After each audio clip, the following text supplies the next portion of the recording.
ഒടിയൻ 1990-ലെ കരിമ്പനകളുടെ നാടായ പാലക്കാട്ടിലെ വെള്ളിമല. ഇടതൂർന്ന കാടുകൾക്കിടയിലെ ഒരു കൊച്ചു ഗ്രാമം.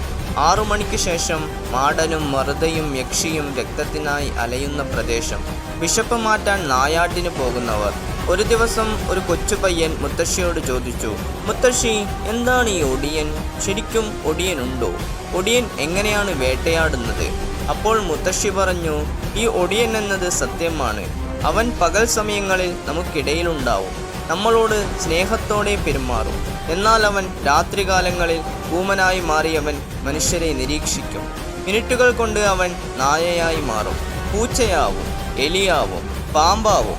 മനുഷ്യൻ്റെ ഉറക്കത്തിൻ്റെ ആഴമളക്കാൻ കഴിവുള്ളവൻ.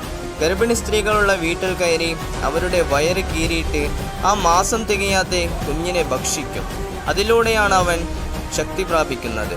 ഇത് കേട്ട ആ പയ്യൻ ഭയന്നിട്ടുണ്ടായിരുന്നില്ല.